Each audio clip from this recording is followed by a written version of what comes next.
കഥാശ്വാസം. കഥ ഒരു പഴങ്കഥ. 50 കൊല്ലം മുമ്പാണ്. മാവുള്ള പറമ്പത്ത് ബാവോട്ടി മാപ്പിള തിക്കോടിച്ചന്തയിലേക്ക് വെറ്റിലക്കൊട്ടയും തലയിൽ വെച്ച് 4 നാഴിക അങ്ങോട്ടും മോന്തിക്ക് ചന്ത കഴിഞ്ഞ് തിരിച്ചിങ്ങോട്ടും നടന്നതിന്റെ ക്ഷീണം തീർക്കാൻ കിണറ്റിൻകരയിൽ ചെന്ന് ഏത്തക്കൊട്ടയിൽ 10-20 തൊട്ടി വെള്ളം തലയിലേക്ക് പാർന്നു തോർത്തി ഇറയത്തേക്ക് കയറുമ്പോൾ ബീഡർ ബിയാത്തു കോലായിൽ കുത്തിരിക്കുന്നുണ്ട്. കോവിഡ് കാലത്ത് ഒറ്റപ്പെട്ട് കിടക്കുന്ന സമയത്ത് നമ്മളുടെ കാതുകളിലേക്ക് ഒരു ഇമ്പമായി വന്ന ഒരു ആശ്വാസത്തിന്റെ പേരായിരുന്നു കഥാശ്വാസം. പോഡ്കാസ്റ്റ് രീതിയിൽ കഥകൾ ജനങ്ങളുടെ മുമ്പിലേക്ക് എത്തിച്ച സാക്ഷാൽ ബന്നമാഷാണ് ഇപ്പം എൻ്റെ മുമ്പിൽ ഇരിക്കുന്നത്. കഥാശ്വാസം എന്നുള്ള പേര് പിറവിയെടുത്തതിൻ്റെ ഒരു സാഹചര്യമാണ്. 2 സംഗതിയാണുള്ളത്. ഒന്ന്, കഥ നമ്മുടെ ശ്വാസമാണ്, അതേപോലെ തന്നെ ആശ്വാസമാണ്. ബന്നമാഷെ സംബന്ധിച്ച് ഇപ്പം ഞാൻ നോക്കുന്ന സമയത്ത് ഏകദേശം 600ാമത്തെ എപ്പിസോഡ് ഇറങ്ങാൻ പോവാണ്. ഒരു ശ്രമകരമായ ദൗത്യമാണ്. ബന്നമാഷെ സംബന്ധിച്ച് ഇത് ആശ്വാസമായിരിക്കാൻ സാധ്യതയില്ല. എങ്ങനെയാണ് ഈ പേരും നിങ്ങളുടെ ശ്രമമൊക്കെ ചേർന്ന് വന്നത്? കോവിഡ് കാലം എന്ന് പറഞ്ഞിട്ടുണ്ടെങ്കിൽ നമ്മൾ വീടിനകത്താണല്ലോ. നമ്മളുടെ ഒരു ശ്വാസം മുട്ടലവസ്ഥ അപ്പോഴുണ്ട്. പ്രത്യേകിച്ചും പൊതുരംഗത്തൊക്കെയുള്ള പുറത്തിങ്ങനെ പ്രോഗ്രാമൊക്കെ പറന്നു നടന്നിരുന്ന ആളുകൾ പെട്ടെന്ന് വീടിനകത്താവുന്ന സമയത്തുള്ള ശ്വാസം മുട്ടലുണ്ട്. അതേ സമയത്ത് അക്ഷരാർത്ഥത്തിൽ ശ്വാസം മുട്ടി മരിക്കുന്ന ഒരു കാലഘട്ടമായിരുന്നു പല ആളുകളും ആ അർത്ഥത്തിൽ കോവിഡ് കൊണ്ട് തന്നെ. അപ്പോൾ ആണ് അവർക്ക് ഒരു ശ്വാസം നൽകുന്ന, അതിൽ നിന്നാണ് ആ ആലോചന വന്നത്. പിന്നെ അത് കഥാശ്വാസം എന്നുള്ള ഒരു രീതിയിൽ ഉള്ള ആശ്വാസം എന്നുള്ള അർത്ഥത്തിലും കൂടി വന്നു. പല പേരുകളും ഇങ്ങനെ ആലോചിച്ചിരുന്നു. കഥ മുന്നോട്ട് പോയി കുറച്ച് കഴിഞ്ഞതിന് ശേഷമാണ് പേരിട്ടത്. ആദ്യമേ കഥകൾ വായിച്ച് ഇങ്ങനെ വിടുകയായിരുന്നല്ലോ. 2020 മാർച്ച് 23 ഇന്ത്യ ലോക്ക്ഡൗൺ ആവുന്നത്. അന്നാണ് ആദ്യത്തെ കഥ ഷിയാബ്ഖന്റെ പൊയ്ത്തുങ്കടവിന്റെ ഈ സ്റ്റേഷനിൽ ഒറ്റയ്ക്ക് എന്നുള്ള കഥ വായിക്കുന്നത്. അത് കഴിഞ്ഞപ്പോൾ പിന്നെ പുള്ളി അത് ഇഷ്ടപ്പെട്ടു.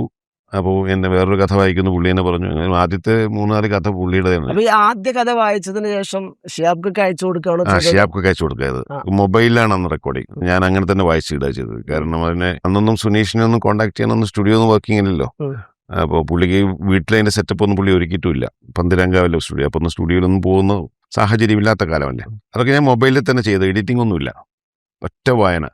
അപ്പോൾ ചിലതൊക്കെ സ്കലിതങ്ങൾ ഉണ്ടാവും. ആ സ്കലിതത്തോടുകൂടി അങ്ങ് വിടുക ചെയ്ത്. ഷിയാബ്ക്കൊക്കെ അയച്ചു കൊടുക്കുന്നതിന് മുമ്പ് ഒരു തീരുമാനം ഉണ്ടായിരുന്നോ? ഇതെനിക്ക് ഇതേപോലെ വാട്സപ്പ് ഗ്രൂപ്പുകളിലേക്ക് വിടണം, ഇത് പോഡ്കാസ്റ്റ് ആവണം, അങ്ങനെ തീരുമാനമൊന്നുമില്ല. ആ ഒരു തീരുമാനത്തിലേക്ക് എപ്പോഴെത്തിയത്? അല്ല, ഞാൻ ആക്ച്വലി എൻ്റെ വായനാമുറിയിൽ കയറി ഷിയാബ്ഖന്റെ പുസ്തകം, ഷിയാബുമായിട്ടുള്ള സൗഹൃദം കൊണ്ടുണ്ട്. അദ്ദേഹത്തിൻ്റെ ഒരുപാട് പുസ്തകങ്ങൾ എൻ്റെ കയ്യിലുണ്ട്. അപ്പോൾ അതിങ്ങനെ എടുത്ത് വായിച്ചപ്പോൾ അതിൽ ഏറ്റവും അവസാനത്തെ ഒരു കഥയാണത്. അപ്പോൾ അങ്ങനെ ഈ ഒറ്റക്ക് എന്നുള്ള ഒരു സാധനം ഉണ്ടല്ലോ സ്റ്റേഷനിൽ, അത് ആ കഥ യഥാർത്ഥത്തിൽ ഒരു സ്റ്റേഷനിൽ ഒറ്റയ്ക്ക് ഒരു സ്റ്റേഷൻ മാസ്റ്റർ ഉള്ള ഒരു കഥയാണ്. അയാളുടെ ഒറ്റപ്പെട്ട അവസ്ഥ തന്നെയാണ് അതിലുള്ളത്. അപ്പോൾ ഈ ഒറ്റപ്പെടലുള്ള സാധനം കൂടി ഉള്ളത് കൊണ്ട് അത് ആപ്റ്റായി തോന്നി എനിക്ക്. അപ്പോൾ ചുമ്മാ എനിക്ക് ആ ഒരു മൂഡ് തോന്നിയപ്പോൾ വായിച്ചതാണ്. അത് പിന്നീട് അദ്ദേഹത്തിൻ്റെ അടുത്ത കഥ വായിച്ചു. അങ്ങനെ വായിച്ച സമയത്ത് അത് എൻ്റെ സ്റ്റാഫ് ഗ്രൂപ്പിലൊക്കെ ഞാൻ സഹപ്രവർത്തകർക്കൊക്കെ അയച്ചു കൊടുത്തു. എല്ലാവരും അത് വലിയ രീതിയിൽ സ്വീകരിച്ചു. അങ്ങനെയാണ് അന്ന് തുടങ്ങിയ സാധനം 100 ദിവസം തുടർച്ചയായിട്ട് വായിച്ചു. 100ാമത്തെ കഥ NS മാധവന്റെ തിരുത്ത് വായിച്ചു. തിരുത്ത് പക്ഷേ അങ്ങനെ വായിക്കാൻ പറ്റുന്ന ഒരു സംഗതിയല്ല. ഞാൻ പുറത്ത് വിട്ടില്ല അത്, കാരണം അതിന് കോപ്പറേറ്റ് ഇഷ്യൂ ഉണ്ടായിരുന്നു. NS മാധവൻ അതിഥിയാണ് അന്ന് ഓൺലൈനിൽ ഈ 100ാമത്തെ ആഘോഷം. കോഴിക്കോട് മലബാർ ഹോട്ടലിൽ വെച്ച് നടക്കുന്ന സമയത്ത് 25 പേരാന്ന് അതിഥികളായിട്ടുള്ളൂ. അമനുണ്ണി, PR സുധീശ്വരൊക്കെ വന്നതും ബാക്കിയുള്ളവരൊക്കെ ഓൺലൈനിലായിരുന്നു അന്ന്. നിങ്ങൾ ഷിയാബുദ്ദീൻ പൊയ്ത്തുങ്കടവിന് കഥ വായിച്ചു കൊടുത്തു. പിന്നീട് നിങ്ങളുടെ സഹപ്രവർത്തകർക്ക് അയച്ചുകൊണ്ട് ബന്ന സ്കൂൾ മാഷ് കൂടിയാണ്. സഹപ്രവർത്തകർക്ക് സ്വാഭാവികമായിട്ടും ഒരു പോസിറ്റീവായ പ്രതികരണം കിട്ടി. പിന്നീട് എപ്പോഴാണ് നാട്ടും പ്രദേശങ്ങളിലുള്ള സാധാരണക്കാരായ ആളുകൾ ഒത്തുചേരുന്ന വാട്സപ്പ് ഗ്രൂപ്പിലേക്ക് ഇതിട്ട് തുടങ്ങിയത്? എങ്ങനെയാണ്? എനിക്ക് അങ്ങനെ പ്രത്യേക ഗ്രൂപ്പൊന്നുമില്ലല്ലോ. എൻ്റെ അധ്യാപക ഗ്രൂപ്പുകളുണ്ട്, പിന്നെ അതുപോലെ നമ്മുടെ ക്ലസ്റ്ററിലൊക്കെ ഉണ്ടാകുന്ന അധ്യാപകരുടെ ഗ്രൂപ്പ്, അങ്ങനെ തുടങ്ങിയ ചെറിയ ഗ്രൂപ്പാണ്. അതിലങ്ങനെ ഷെയർ ചെയ്ത സമയത്ത് ആളുകൾക്ക് അത് വീണ്ടും കേൾക്കണം എന്നുള്ള ആളുകൾ പലരും പറയുന്നു, ഈ അടുത്ത കഥ ഇങ്ങനെ കിട്ടുക, എങ്ങനെ ഇത് കിട്ടുക എന്ന് അന്വേഷിക്കാൻ തുടങ്ങിയിരുന്നപ്പോൾ ഞാനൊരു ഗ്രൂപ്പ് തുടങ്ങി. എന്നിട്ട് ഞാനതൊരു ലിങ്ക് അയച്ചു കൊടുത്തു. ബന്നമാഷ് ബിഗ് സ്ക്രീനിലും മിനി സ്ക്രീനിലും ഒക്കെ നിറഞ്ഞു നിൽക്കുന്ന ആളാണ്, കലാകാരനാണ്. ശബ്ദത്തിന്റെ മോഡുലേഷന് പ്രത്യേകിച്ച് ഒരു പരിശീലനം ആവശ്യമില്ലാത്തൊക്കെ ആളാണ്. അങ്ങനെയൊക്കെ ആയിരിക്കും തന്നെ ബന്നമാഷ് നമ്മളോട് ചേർന്ന് നിൽക്കുന്ന ആളാണെന്ന് ആളുകൾക്ക് പ്രത്യേകം തോന്നിയിട്ടുണ്ടാവണം. ആ ഒരു തോന്നലിനോട് ഇത്രയും കഥകൾ വായിച്ച സമയത്ത് എഴുത്തുകാരേക്കാൾ അധികം ശ്രോതാക്കളായിരിക്കും ഇതിന്റെ കൂടെ ചേർന്നിട്ടുണ്ടാവുക. എന്ത് അനുഭവങ്ങളാണ് കിട്ടിയിട്ടുള്ളത്? കോവിഡ് കാലത്ത് വിശേഷിച്ചും ആളുകൾ അത് കാത്തിരിക്കുന്ന അവസ്ഥ ഉണ്ടായി. കഥ രാവിലെ കിട്ടി, അന്നൊക്കെ രാത്രിയൊക്കെ ഇരുന്നിട്ടാണ് അത് ഡബ് ചെയ്യുകയും അത് എഡിറ്റ് ചെയ്തൊക്കെ എടുക്കുക ചെയ്യുക. അപ്പോൾ ആളുകളുടെ ഇത് കാത്തിരിക്കുന്നു എന്നുള്ളൊരു തോന്നൽ വരുന്ന സമയത്ത് യഥാർത്ഥത്തിൽ ഒരു ആവേശം തന്നെയായിരുന്നു. അപ്പോൾ കഥാകൃത്തുക്കളിൽ നിന്നും കഥ കിട്ടുക എന്നത് വലിയതായിരുന്നു. കാരണം പുതിയ കഥകൾ അന്നൊക്കെ ഇവന് ആദ്യകാലത്തിൽ പുസ്തകത്തിലുള്ള കഥകളെ വായിച്ചുകൊണ്ടിരുന്നു. പിന്നീട് പ്രസിദ്ധീകരിക്കുന്ന കഥകൾ, കാരണം അത് ആളുകളിലേക്ക് എത്തുന്നില്ല, ആഴ്ചപ്പതിപ്പുകളൊന്നും ആളുകൾ വാങ്ങിക്കുന്നില്ല, വായിക്കുന്നില്ല. അത് കഥാകൃത്തുക്കൾക്ക് പിന്നെ ആ സന്ദർഭത്തിൽ അവർ എഴുതുന്ന കഥകളൊക്കെ ലാപ്സായി പോകുന്നൊരു ഫീലിംഗ് വന്നു. അവരെനിക്ക് അയച്ചു തരാൻ തുടങ്ങി. അവരെനിക്ക് ബന്നത് വായിക്കൂ എന്ന് പറഞ്ഞിട്ട് അയച്ചു തുടങ്ങി. അങ്ങനെയാണ് പ്രമുഖരായ കഥാകൃത്തുകളുമായിട്ട് എനിക്ക് ആത്മബന്ധമുണ്ടായി വരുന്നത്. ഇപ്പോഴും ആ ബന്ധമുണ്ട്. അതായത് ഇപ്പം നമ്മൾ ഈ 600ാമത്തെ എത്തുന്ന സമയത്ത് നമ്മുടെ പ്രോഗ്രാമിൽ ഈ കഥാകൃത്തുക്കളൊക്കെ തന്നെ അതിഥികളായി വരുന്നു. അവർ സ്വന്തം വണ്ടിയിൽ വരികയാണ് എന്ന് പറഞ്ഞിട്ടുണ്ടെങ്കിൽ അത്രയ്ക്ക് ഒരു ആത്മബന്ധം ഇതിൽ ആസ്വാദകരുമായിട്ടുമുണ്ട്. കാരണം ഇതിൽ ഫീഡ്ബാക്സ് വരും. ഒരുപക്ഷെ ആഴ്ചപ്പതിപ്പിൽ എഴുതിയാൽ ലഭിക്കുന്നതിനേക്കാളും കൂടുതൽ കേൾവിക്കാരിലൂടെ സ്വീകാര്യത വന്നു. ലോകത്തിന്റെ പല ഭാഗത്തും ഒരേ സമയത്ത് അവർ എഴുതുന്ന ഉടനെ തന്നെ ഫീഡ്ബാക്ക് കിട്ടുകയാണ്. അപ്പൊ അത് വലിയൊരു സംഭവം. തുടക്കത്തിൽ പ്രസിദ്ധീകരിച്ച കഥകൾ വായിച്ചു, സ്വാഭാവികമായിട്ടും ഇതിനൊരു കോപ്പിറൈറ്റ് ഇഷ്യൂ വരാൻ സാധ്യതയുണ്ട്. അത്തരം അനുഭവങ്ങൾ എന്താ ഉണ്ടായിട്ടുണ്ട്? ഉണ്ട്, കോപ്പിറൈറ്റ് ഇഷ്യൂ ഉണ്ട്. ആദ്യകാലത്ത് നമുക്ക് അറിയില്ലായിരുന്നു ഇങ്ങനത്തെ ഓഡിയോക്ക് റൈറ്റ് ഉണ്ടെന്നുള്ള കാര്യമൊന്നും അറിയാത്തൊരു കാലമാണ്. അപ്പൊ ആ സമയത്ത് ഞാൻ യൂട്യൂബ് ചാനൽ ഉണ്ടായിരുന്നു. അപ്പൊ അത് യൂട്യൂബിൽ അപ്ലോഡ് ചെയ്യായിരുന്നു. യൂട്യൂബിൽ അപ്ലോഡ് ചെയ്തപ്പോഴാണ് പ്രസാദ് ഹർബാദ്, നമ്മുടെ മലയാളത്തിന്റെ ഏറ്റവും പ്രശസ്തമായ പ്രസാധക സംഘം തന്നെ എനിക്കെതിരെ നീങ്ങുകയുണ്ടായി. കേസ് വരെയുണ്ട്. ഇപ്പോഴേ കേസ് തീർന്നില്ല. പക്ഷെ അവർക്കത് ബോധ്യമായി സൗഹൃദം പങ്കിടുന്നുണ്ട്. തീർച്ചയായിട്ടും. പിന്നെന്താ, അവരുമായിട്ട് നല്ല ബന്ധം ഇപ്പോഴും ഉണ്ട്. അതിൽ പിന്നെ ആ സമയത്ത് നമുക്കറിയാത്തതുകൊണ്ട് നമ്മളങ്ങനെ ചെയ്തു. ഞാൻ മാത്രമായി വേറെയും പലരും ചെയ്യുന്നുണ്ടായിരുന്നു. അപ്പം ഞാനത് നോൺ പ്രോഫിറ്റബിൾ ആയിട്ടാണ് ചെയ്തത്. ഇപ്പോഴും അതങ്ങനെ തന്നെയാണ്. ഇതിലൂടെ വരുമാനം ഉണ്ടാക്കുന്നില്ല. അതുപോലെ യൂട്യൂബ് ഞാൻ അങ്ങനെ പ്രൊമോട്ട് ചെയ്തിട്ടില്ല. അവിടെ കിടക്കട്ടെ, ചിലതൊരു രേഖയല്ലേ, നഷ്ടപ്പെട്ടു പോകണ്ടെന്ന് വിചാരിച്ച് മാത്രം യൂട്യൂബിൽ അപ്ലോഡ് ചെയ്യുന്നത്. അതിലൂടെ ഒന്നും ഉണ്ടാക്കി മോണിറ്റൈസേറ്റ് പോലില്ല. അതാണ് അവസ്ഥ. ഇപ്പോഴത്തെ സൗജന്യമായിട്ടാണ് കഥാശ്വാസത്തിൻ്റെ ഗ്രൂപ്പിലൊരു കുടുംബം പോലെ പോകുന്നു എന്നുള്ളതാണ്. അപ്പോഴും ആളുകൾ ചോദിക്കാറുണ്ട്, ഇതെന്താ നിങ്ങൾക്ക് ഒരു പോഡ്കാസ്റ്റ് തുടങ്ങിയിട്ട് അത് ഇട്ടാൽ പോരെ, എന്തിനാ ഇങ്ങനെ ആളുകൾ ഇങ്ങനെ ഡെയിലി അയച്ചുകൊണ്ടിരിക്കുന്നത്, നിങ്ങൾക്ക് വരുമാനം കിട്ടും, പിന്നെ ആളുകൾക്ക് എടുക്കാൻ എളുപ്പമല്ലേ. അപ്പോൾ അത് ഞാൻ വേണ്ടാന്ന് വെച്ചിരിക്കുന്നത് എന്ന് വെച്ചാൽ ഇതൊരു സർഗാത്മക പ്രവർത്തനത്തോടൊപ്പം തന്നെ ഒരു സൗഹാർദ്ദത്തിൻ്റെ ഒരു അന്തരീക്ഷം കൊടുക്കുക. ലോകത്തിന് പല ഭാഗത്തും ഉള്ള ആളുകൾ ഒരുമിച്ചൊരു പ്ലാറ്റ്ഫോമിൽ ഉണ്ടാകുന്നു. അവരുമായിട്ടുള്ള എനിക്കുള്ള ആത്മബന്ധം, കഥാകൃത്തുക്കൾക്ക് അവരുമായിട്ടുള്ള ബന്ധം, അങ്ങനെ അതൊരു കുടുംബം പോലെയായി കൊണ്ടുപോകുന്നതാണ്. മറ്റത് വെറും ആളുകൾ എവിടുന്നോ എൻ്റെ ശബ്ദം കേൾക്കുന്നു, ഞാൻ ആരാണെന്ന് പോലും അറിയാത്ത ആളുകൾ.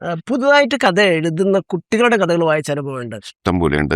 അത് അവരിങ്ങോട്ട് പറയാറാണോ അല്ലെങ്കിൽ ബന്നമാഷി തേടി പിടിക്കുന്നത്? പലപ്പോഴും പിന്നെ ഇപ്പോൾ കുട്ടികളുടെതൊക്കെ ചില അധ്യാപകർ അയച്ചു തരും. ഇപ്പം കാസർഗോഡ് ജില്ലാ കലോത്സവത്തിലേക്ക് 1ാം സമ്മാനം നേടിയ ഒരു കുട്ടി ഐഷ ഇബ എന്ന കുട്ടിയുടെ ഒരു കഥ, അതുപോലെ ശിവദാ കൂക്കൾ, അങ്ങനെ ഇപ്പോൾ ഈ 6ാം ക്ലാസ്സിൽ പഠിക്കുന്ന കുട്ടികളുടെ വരെ ഞാൻ വായിച്ചിട്ടുണ്ട്. സോ അവർക്ക് പോലും നമ്മൾ ഇത്തവണ അംഗീകാരം കൊടുക്കുന്നുണ്ട്. പ്രാർത്ഥനാഘോഷിൻ്റെ 8ാം തരത്തിൽ പഠിക്കുന്ന സമയത്താണ് പ്രാർത്ഥനാഘോഷ് ഇത് തികച്ചും സ്വാഭാവികമായ മരണമാണ് എന്നുള്ളൊരു കഥ എഴുതുന്നു. വലിയ വിപ്ലവമായിരുന്നു ആ കഥ, ഗംഭീര കഥയായിരുന്നു. അംബിക സുധന്മാങ്ങാട് അതിനൊരു ആമുഖമൊക്കെ പറഞ്ഞിട്ട് അത് പിന്നീട് ഞാൻ കൊടുത്തത്. അങ്ങനെ പുതിയ കഥാകൃത്തുകൾ ഒരുപാട് സൃഷ്ടിക്കുവാൻ സാധിച്ചിട്ടുണ്ടെന്നാണ്. പിന്നെ ചിലരൊക്കെ ഇത് കേട്ടിട്ട് എനിക്കൊരു കഥ എഴുതണമെന്ന് തോന്നി അങ്ങനെ കഥ എഴുതുന്ന ആളുണ്ട്. രാഹുൽ കൈമലൊക്കെ പറയാറുണ്ട്, അദ്ദേഹം ഒരു നാടകൃത്തും സംവിധായകനൊക്കെയാണ്. അദ്ദേഹം ആദ്യമായിട്ട് കഥ എഴുതുന്നത് ഈ കഥാശ്വാസം കേട്ടിട്ടാണ്. പിന്നീട് അദ്ദേഹം ഒരു കഥാസമാഹാരം പുറത്തിറക്കി എന്നുള്ളതാണ് ഈ കാലത്തിനിടയിൽ. അപ്പോൾ പുതിയ എഴുത്തുകാരെ പരിചയപ്പെടുത്തുവാനും അവർക്ക് ആത്മവിശ്വാസം നൽകുവാനും ഈ അവതരണത്തിന് സാധിച്ചിട്ടുണ്ടെന്നാണ്.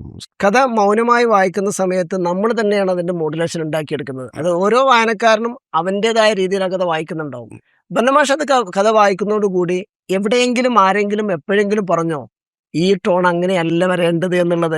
അങ്ങനെ ഒരു നിരൂപണാത്മകമായിട്ടുള്ള രീതിയിലുള്ള പ്രതികരണം അയാളുടെ കിട്ടി. അതായത് ഇത് ഏറ്റവും പ്രധാനം അതാ, കഥാകൃത്തുക്കൾക്ക് അതിൽ സംതൃപ്തി വരിക എന്നുള്ളത് ഏറ്റവും പ്രധാനം. കാരണം അവരിത് കേട്ടിട്ട് എൻ്റെ കഥാപാത്രം ഇതല്ല. ഒരിക്കൽ പറഞ്ഞു, സക്രിയ സാറിൻ്റെ ഒരു കഥയിൽ പറക്കും സ്ത്രീ എന്നുള്ള കഥയാണ്. ആ കഥക്ക് വിമല എന്നുള്ളൊരു കഥാപാത്രമുണ്ട്. അപ്പം ഞാൻ വായിച്ച സമയത്ത് അദ്ദേഹത്തിന് കേൾപ്പിച്ചു. അദ്ദേഹം പറഞ്ഞു, വിമല അത്ര സോഫ്റ്റ് അല്ല, കുറച്ചൊരു ബോൾഡാണ് എന്ന് പറഞ്ഞു. അതായത് വിമലയ്ക്ക് കൊടുത്ത ഒരു ഡയലോഗിന് ഞാൻ കൊടുത്ത മൂഡ് അത് പോരാ, കുറച്ചുകൂടി ബോൾഡ് ആവണം എന്ന് പുള്ളി നിർദ്ദേശിച്ചു. പിന്നെ ആരും അങ്ങനെ പറഞ്ഞിട്ടില്ല. കാരണം ആദ്യഘട്ടത്തിലൊക്കെ ആദ്യം എനിക്കുണ്ടായിരുന്നു. ഇപ്പം പിന്നെ ഇങ്ങനെ നമ്മൾ കൃത്യമായി കഥാപാത്രത്തെ മനസ്സിലാക്കാതെ അവതരിപ്പിക്കുമ്പോൾ നമ്മൾ ആളുകളെ വഴിതെറ്റിക്കായിരിക്കും വായനക്കാരന്. ഇതിലൊരു സുഖം എന്താ വെച്ചാൽ നമ്മൾ മോഡുലേഷൻ ഓവറാകും ചെയ്തു. ഇപ്പോൾ പ്രത്യേകിച്ചും പ്രാദേശികമായ സ്ലാങ് ഉണ്ടാവും. തൃശ്ശൂർ ഭാഷയുണ്ടാവും, തിരുവനന്തപുരം ഉണ്ടാവും, കാസർഗോഡ് ഉണ്ടാവും. ഇപ്പോൾ അംബിക സുധന്മാങ്ങാടിൻ്റെ ഒക്കെ നാട്ടിലെ ഭാഷ വല്ലാതെ തെയ്യത്തിൻ്റെ കഥകളൊക്കെ വരുന്ന സമയത്ത് ആ നാട്ടിലെ ഭാഷ വരും. നമുക്കത്ര പരിചയമൊന്നുമില്ല. പക്ഷേ അദ്ദേഹം എഴുതുന്ന സമയത്ത് ആ എഴുത്തിൽ തന്നെ ആ സാധനം കിടപ്പുണ്ടാവും. തൃശ്ശൂർ ഭാഷ ചിലരൊക്കെ ആ എഴുത്തിൽ തന്നെ സാധനം കൊണ്ടുവരും. ചിലർ പക്ഷേ എഴുത്തിലത് കൊണ്ടുവരില്ല. ആ നാട്ടിലെ കഥയായിരിക്കും. അപ്പം നമ്മളാകെ പെട്ടുപോകും. എഴുത്തിൽ ആ സാധനം ഇല്ലെങ്കിൽ അത് ഓവറായും ചെയ്ത് അത് ഒരു മോഡറേറ്റ് ലെവലിൽ പിടിച്ചുകൊണ്ട് വേണം ചെയ്യാൻ. റിസ്ക്കാണ് ആക്ച്വലി ഇത്. നാടകമായി പോകാൻ പാടില്ല. ചിലരൊക്കെ ഭയങ്കര നാടകമായി പോയി. അപ്പോൾ ഒരു മോഡറേറ്റ് ലൈനിൽ വേണം അത് കൊണ്ടുപോകാൻ. ഇപ്പൊ 599 കഴിഞ്ഞു. 600ാമത്തെ നിങ്ങളൊരു മഹാപരിപാടിയാക്കി വെക്കുകയാണ്. ആ പരിപാടിയിൽ കോഴിക്കോട് ചേർക്കുന്ന പരിപാടിയിൽ എഴുത്തുകാരുണ്ട്, അതേപോലെ തന്നെ കഥ കേട്ട ശ്രോതാക്കളും കൂടി ഒരുമിച്ച് ചേരുന്ന ഒരു സംഘമാണ് നിങ്ങൾ അവതരിപ്പിക്കുന്നത്. ഇത് ബന്നമാഷ് സ്വന്തം നില നടത്തുന്ന ഒരു പരിപാടിയായിട്ടാണ് എനിക്ക് ഫീൽ ചെയ്തിട്ടുള്ളത്. ഈ ഒരു സൗഹൃദം എങ്ങനെ ഉണ്ടാക്കിയെടുത്ത് ഇവരൊക്കെമായിട്ട് ഇപ്പൊ ഏകദേശം 6 വർഷമായല്ലേ? 6 വർഷമായി. 6 വർഷം ചേർത്ത് നിർത്തുന്ന ഈ ഒരു സൗഹൃദ കൂട്ടായ്മയുടെ ഇടയ്ക്ക് വെച്ചുള്ള നിങ്ങളുടെ ചേരലും അതിന്റെ ഒരു കെമിസ്ട്രി എന്താണ്? യഥാർത്ഥത്തിൽ ആ ചേരൽ കൊണ്ടുകൂടി ആളുകൾ ഇങ്ങോട്ട് ആവശ്യപ്പെടുന്ന അടിസ്ഥാനത്തിലാണ് ഇത് ചേരുന്നത്. ഞാൻ 100ാമത്തതിന് ഒരു ആസ്വാദനം നടത്തി, 200 നടത്തി, പിന്നെ 300 നളന്തിൽ വെച്ച് വലിയൊരു പ്രോഗ്രാം നടത്തി. അന്നൊക്കെ ഒരുപാട് കഥാകൃത്തുകൾ വന്നു. അപ്പോൾ അതിൻ്റെയൊക്കെ അനുഭവം അവർക്ക് എന്താ പറയുക ഇന്നും ഓർമ്മയിലുണ്ട്. കാരണം അവരൊരിക്കലും കണ്ടിട്ടില്ലാത്ത കഥാകൃത്തുക്കൾ കാണുന്നു. പിന്നെ ചിലരുടെയൊക്കെ പുതിയ കഥാകൃത്തുക്കളെ അവരെ വായിച്ചിട്ടുള്ള അവരെ ആസ്വദിച്ചിട്ടുള്ള ആസ്വാദകരെ കാണുന്നു.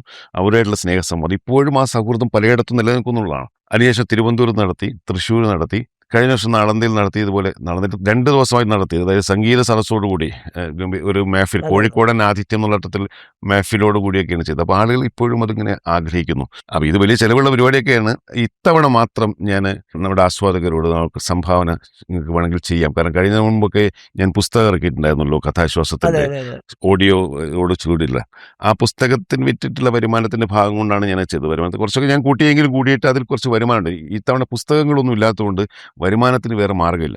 മാത്രമല്ല നമ്മൾ തന്നെ ഇത് ചെയ്യുന്ന സമയത്ത് ആളുകൾ ഇയാളൊരു സെൽഫ് സംഗതിയായിട്ട് സ്വന്തം പൈസ ചിലവാക്കി പ്രൊമോട്ട് ചെയ്യുന്നു തോന്നുന്നുണ്ടല്ലോ. അത് ആളുകളുടെ താല്പര്യം കൂടിയാണ് എന്ന് തിരിച്ചറിയുന്നതിന് അത് വലിയ ഇതാണ് ഫീഡ്ബാക്ക് കിട്ടിയത്.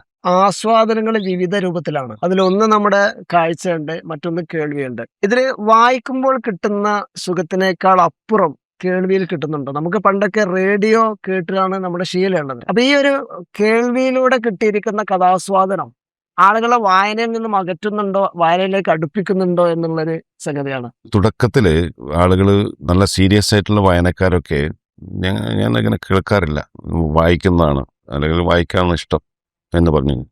അപ്പോൾ അത് സ്വന്തമായ ഒരു ആസ്വാദന തലമാണല്ലോ, ആളുകൾ അങ്ങനെ പറയുന്നത്. പിന്നീട് എൻ്റെ വോയിസ് മോഡുലേഷൻ കാര്യങ്ങളൊക്കെ കേട്ട് തുടങ്ങിയപ്പോൾ പിന്നെ ആളുകളുടെ അഭിപ്രായം മാറി. എന്നുവെച്ചാൽ അവരെ വല്ലാതെ ഒന്നും തെറ്റിച്ചു പോകുന്നില്ല, മാത്രമല്ല കുറച്ചുകൂടി എളുപ്പമായി. കാരണം പലപ്പോഴും പല വാക്യങ്ങളും അഴിച്ചെടുത്തിട്ട് നമ്മൾ അവതരിപ്പിക്കുകയാണല്ലോ, അവിടെ പിന്നെ കൺഫ്യൂഷൻസ് ഇല്ല.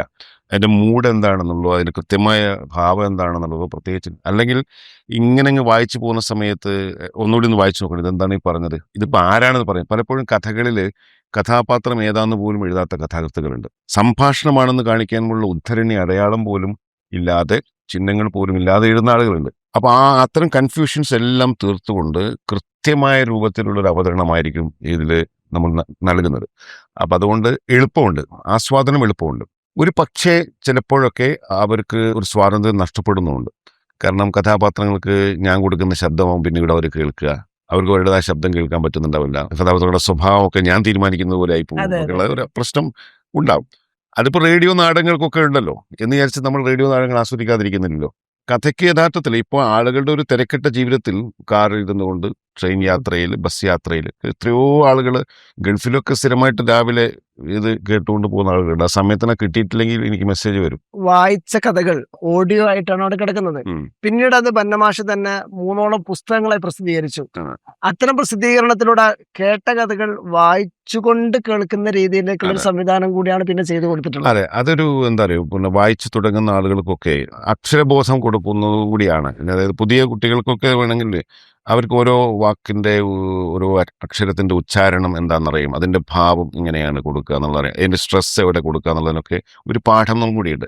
അതേസമയത്ത് ഈ പുസ്തകം, ഇപ്പോൾ ഈ കഥാശ്വാസത്തിൻ്റെ ഈ പുസ്തകം ഇതിലെഴുതിയതുപോലെ ശ്രവ്യാനുഭൂതിയോടെ വായിക്കാവുന്ന മലയാളത്തിലെ ആദ്യ കഥാസമാഹാരമാണ്. ഇത് ബൃഹത്തായ കഥാസമാഹാരം, ഏതാണ്ട് 70 കഥകളുണ്ട്. ഇതിൻ്റെ പ്രത്യേകത എന്ന് വെച്ചാൽ മലയാളത്തിലെ പ്രമുഖരായ കഥാകൃത്തുക്കൾ തൊട്ട് ഏറ്റവും അവസരം നേരത്തെ സൂചിപ്പിച്ച പ്രാർത്ഥനാഘോഷിനെ പോലെയുള്ള കുട്ടിയുടെ നടക്കുന്നത്. അപ്പോൾ അവരെ സംബന്ധിച്ച് ഇത്രയും വലിയ പ്രഗത്ഭരായ കഥാകൃത്തുക്കൾക്കൊപ്പം ഒരു പുസ്തകത്താളിൽ അവരുടെ കഥകളുടെ പേര് വരുന്നു, കഥ വരുന്നു എന്നുള്ളത് ഉണ്ട്. ഇതിലെല്ലാ കഥയും നിങ്ങൾക്ക് കേൾക്കാം.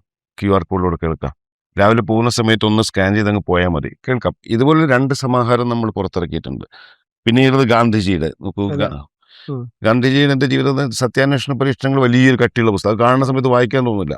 അതെ. അതിനെ ബ്രീഫ് ചെയ്തിട്ടുള്ള സാധനം 48 എപ്പിസോഡിൽ ഞാൻ വായിച്ച സാധനം സമാഹരിച്ച് ശബ്ദത്തോടു കൂടി ഇറങ്ങിയിരിക്കുന്ന ഗാന്ധി വചനങ്ങൾ അടക്കമുള്ള സാധനം. അതുപോലെ ജയമോഹന്റെ നോട്ട്സ്. ഇത് കോപ്പിറൈറ്റ് ഫ്രീ ഉള്ള സാധനമാണ്. ആ.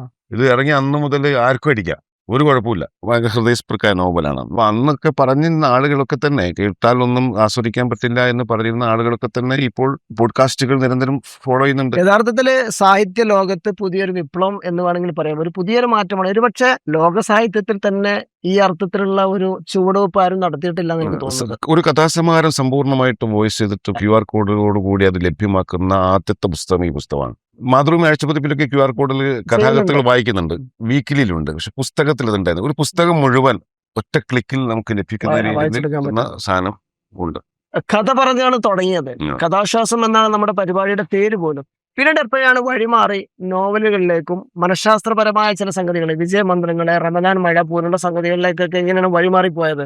ഇതിലെല്ലാം കഥ ഉണ്ടെന്നുള്ളതാണ്. അതായത് ഇപ്പോൾ റമദാൻ മഴയാണെങ്കിലും PM ഗഫൂറിന്റെ രചനകളിൽ ഒരു കഥയിലൂടെയാണ് പല പാഠങ്ങളും നമുക്ക് തന്നുള്ളത്.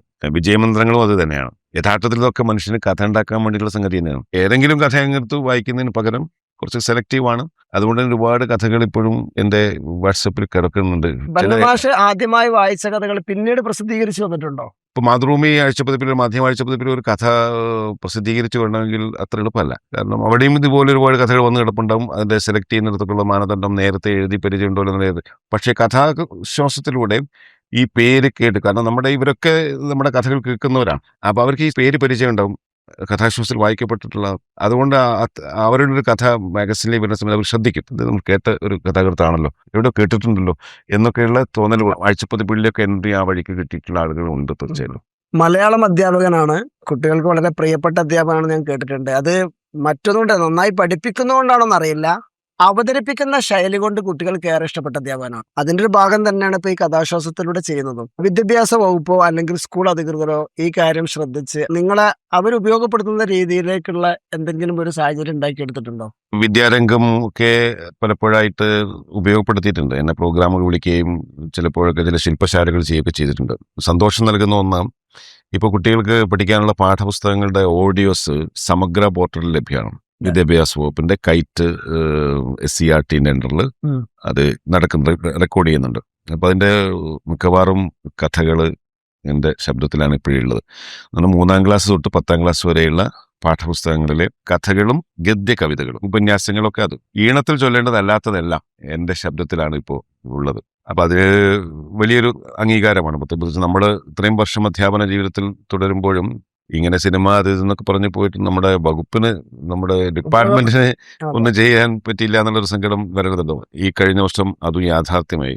ബന്നമാഷിലൂടെ ഈ കഥ പറച്ചിൽ നിർത്തരുത്. ബന്ന ഒരു മാഷ് കൂടിയാണ്. അപ്പൊ പുതുതലമുറയിൽപ്പെട്ട ആർക്കെങ്കിലും ഈ ഒരു സംഗതി ഏറ്റെടുക്കാനോ അല്ലെങ്കിൽ ഈ ഒരു മേഖലയിലേക്ക് വരാനോ ആഗ്രഹിക്കുന്നുണ്ട് എങ്കിൽ ബന്നമാഷ് അവർക്ക് കൊടുക്കുന്ന ഉപദേശം എന്താണ്? തീർച്ചയായും നല്ലൊരു മേഖലയാണ്. ഇപ്പോൾ ആളുകൾ ഈ ഓഡിയോ കഥകളിലൂടെ, ഓഡിയോ ആവിഷ്കാരങ്ങളിലൊക്കെ തന്നെ കൂടുതൽ ശ്രദ്ധിക്കുന്നുണ്ട്. ഈ മേഖല, ഡബ്ബിംഗ് മേഖല, വെറും ക്യാരക്ടർ ഡബ്ബിംഗ് മാത്രമല്ല. ഇപ്പം ഡോക്യുമെന്ററി നരേഷൻസ് ആയാലും കഥാവായന ആയാലും, ഈവൻ ഇപ്പോൾ പുതിയ ഒരു ട്രെൻഡ് വന്നിരിക്കുന്നത് എന്താ പറയുക, സിനിമകൾക്ക് സ്ക്രിപ്റ്റ്, വലിയ നടന്മാർക്കൊക്കെ സ്ക്രിപ്റ്റ് മുമ്പ് പോയിട്ട് സംവിധായകനോ അല്ലെങ്കിൽ റൈറ്ററോ വായിച്ചു കൊടുക്കുന്നത്. ഇപ്പൊ ഞാൻ 4 സ്ക്രിപ്റ്റ്, മലയാള സിനിമയ്ക്കുള്ള 4 സ്ക്രിപ്റ്റിന്റെ 1 ലൈൻ, 8-10 പേജൊക്കെ ഉള്ള 1 ലൈൻ സ്റ്റോറിയുടെ സാധനം ഞാൻ വായിച്ചായിട്ട് എന്നോട് ആവശ്യപ്പെട്ട അടിസ്ഥാനത്തിൽ വായിച്ചത്. 2-3 സിനിമ നല്ല സിനിമയാണ്, വരാനിരിക്കുന്ന സിനിമയാണ്. അതൊന്നും ഞാൻ അത് റിവീൽ ചെയ്യില്ല. ഇതൊരു സാധ്യതയാണ് പുതിയ ആളുകൾക്ക്. ഇപ്പൊ ഡബ്ബിംഗ് വർക്ക്ഷോപ്പുകളൊക്കെ നടത്താറുണ്ട്. ഞാൻ തന്നെ അലിയാർ മാഷും ഞാനും കൂടി, നൌഷാദ് ഇബ്രാഹിം, ഞങ്ങൾ 3 ചേർന്നുകൊണ്ട് ഒരു ഡബ്ബിംഗ് വർക്ക്ഷോപ്പ് നടത്തിയിരുന്നു കോഴിക്കോട്, മൊഴി എന്ന് പറഞ്ഞിട്ട് പേര്. അന്ന് ഒരുപാട് ആളുകൾ വന്നു.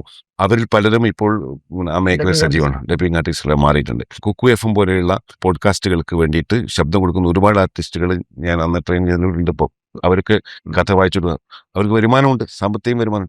എനിക്കല്ലേ വരുമാനം ഇല്ലാത്തുള്ളൂ. അപ്പൊ തികച്ചും സ്നേഹം മാത്രം തിരികെ വാങ്ങിക്കൊണ്ട് ആശ്വാസം കൊടുക്കുന്ന കഥാശ്വാസത്തിന്റെ കഥ പറച്ചിലുകാരനാണ് ഇത്രയും നേരം നമ്മോട് സംസാരിച്ചിട്ടുള്ളത്. ബർണമാഷയ്ക്ക് എല്ലാവിധ വിജയാശംസ നേരാണ്. കഥാശ്വാസത്തിന്റെ ശ്രോതാക്കളോട് വിശേഷിച്ചും നിങ്ങൾ നൽകുന്ന പിന്തുണ തന്നെയാണ് ഇത് നിർത്താതിരിക്കാൻ കാരണം. ഇടയ്ക്ക് നിർത്തണമെന്ന് ആഗ്രഹിക്കും, പക്ഷെ അപ്പോഴൊക്കെ നിങ്ങളുടെ സ്നേഹം ആണ്. മാത്രമല്ല കഥാകൃത്തുക്കൾ, നമ്മുടെ മലയാളത്തിലെ പ്രമുഖ കഥാകൃത്തുക്കൾ നൽകുന്ന സ്നേഹം, ഏതു സന്ദർഭത്തിലും കഥ ആവശ്യപ്പെട്ടാൽ അയച്ചു തരുന്ന, അത് കേട്ട് അഭിപ്രായം പങ്കുവെക്കുന്ന സമയത്ത് അതിനോട് പ്രതികരിക്കുന്ന മലയാളത്തിന്റെ പ്രിയപ്പെട്ട കഥാകൃത്തുക്കൾ. പിന്നെ ഇതിനോടൊക്കെ സകലം നേരത്തെ ചോദിക്കേണ്ടായി, ഇതിന്റെ ഈ പുസ്തക വായന കുറയുകയാണല്ല, ഒരിക്കലുമല്ല. ഒരു കഥാകൃത്തിന്റെ ഒരു പുസ്തകത്തിൽ ഒരു കഥ വായിച്ചു കഴിഞ്ഞാൽ ആ പുസ്തകം തേടി പോകുന്ന അനുഭവങ്ങൾ ഇഷ്ടംപോലെ കഥാകൃത്തുക്കൾ പങ്കുവച്ചിട്ടുണ്ട്. കഥാലോകത്ത് നിന്ന് എങ്ങോ പോയി കഴിഞ്ഞിരുന്ന ഒരു വിഭാഗം ആളുകളുണ്ടായിരുന്നു. അവരെല്ലാം കഥാലോകത്ത് തിരിച്ചു വന്നിട്ടുണ്ട് ഈ കഥാശ്വാസത്തിലൂടെ എന്ന് കഥാകൃത്തുകൾ അടയാളപ്പെടുന്നുണ്ട്. അതും എൻ്റെ സന്തോഷം. സോ എൻ്റെ ശ്രോതാക്കൾക്ക് ഹൃദയം നിറഞ്ഞ നന്ദി. കഥാശ്വാസത്തിനോട് ചേർന്ന് നിൽക്കുന്നു. Thank you.